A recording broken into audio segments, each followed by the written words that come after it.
महाराज तीनों माताओं के शिविर अलग अलग लगे हैं, कौशल्या, कैकेयी, सुमित्रा। सीता जी ने शाम के समय राम जी से कहा, प्रभु कई दिन हो गए हैं तीनों माताओं की चरण सेवा नहीं कर पाई, आप आदेश दो तो चरण दबाओ। राम जी ने कहा ठीक है जाओ।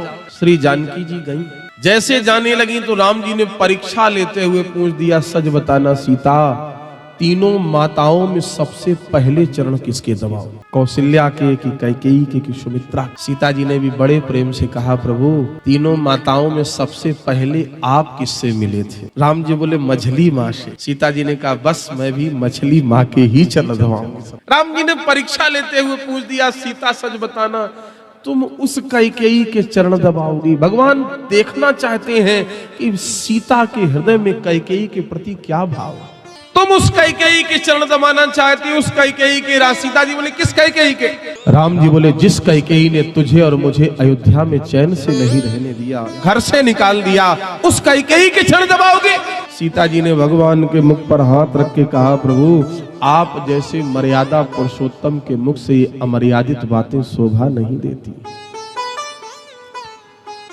जिस मैया ने इतना लाड़ दुलार प्यार मुझे दिया कि विवाहित होके जनकपुर से जब मैं अयोध्या आई तो अपनी गोद में बिठा के मुझे रोज स्नान कराती थी, मेरे केसों को सब अपनी गोद में बिठा के अपने हाथों से मुझे भोजन कराती थी, मुंह दिखाई में अपना भवन कनक भवन दे दिया।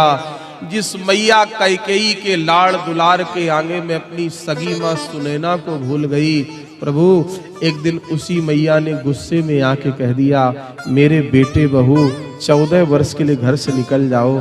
तो प्रभु मैया की एक बात के पीछे माता के पुराने उपकारों को क्या मैं भुला दूं?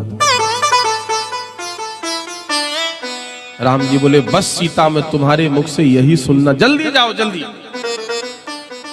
गई श्री सीता जी कुटिया में प्रवेश किया कैकेयी के, जिस समय अपने कोमल कोमल हाथों से कैकेयी के चरण को दबाने लगी तो बिलक पड़ी कैकेयी, बहू रानी मेरे चरणों को छोड़ दे। सीता जी ने कहा, मैं केवल कर्तव्य पालन कर रही हूं। कैकेयी ने 3 लोगों को वहां पर बुलाया, अवनी जमही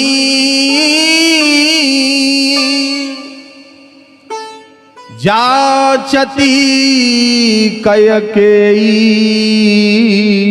हे पृथ्वी फट जा, मैं तेरे अंदर प्रवेश कर जाऊंगी, मैं ऊपर रहना नहीं चाहती। पृथ्वी ने कहा, री अभागन तूने सोच कैसे लिया कि मैं तुझे अपनी गोद में जगह दूंगी? मैं कभी तुझे अपनी गोद में, तूने मेरे बेटी दामाद को दर दर भटकाया है, मैं तुझे अपनी गोद में जगह दूंगी, कभी नहीं हो सकता।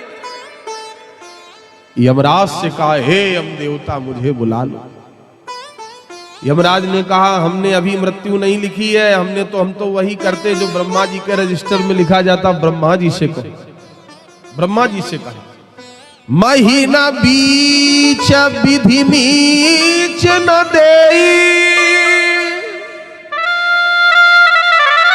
हे ब्रह्मा मुझे बुला लो, मैं धरती पर रहना नहीं चाहती। ब्रह्मा जी ने कहा, कैकेयी मैया मैंने मृत्यु 14 वर्ष बाद लिखी है।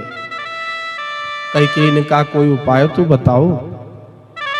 ब्रह्मा जी ने कहा, एक उपाय है, यमराज से प्रार्थना करो, हो सकता है यमराज तुम्हें अकाल मृत्यु दे दे। कैकेयी ने पुनः यमराज से कहा, हे यम देवता मुझे ले चलो। यमराज ने हाथ जोड़ के कहा, कैकेयी मां मैं तेरा दुख देख नहीं पा रहा हूं, लेकिन इस समय हमारे यहाँ नरक में केवल एक भी सीट खाली नहीं है, मैं तुझे कहां ले जाऊं? लोकौ वेद विदित कवि काहि, राम विमुख फल नरक नर। राम का विरोधी तो नरक भी नहीं पाता है।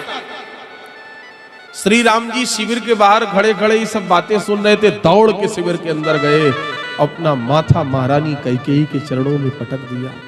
कैकेयी ने कहा, राघव मेरे चरणों को छोड़ दे, ये चरण बड़े अपवित्र हैं, इन अपवित्र चरणों को मत स्पर्श कर।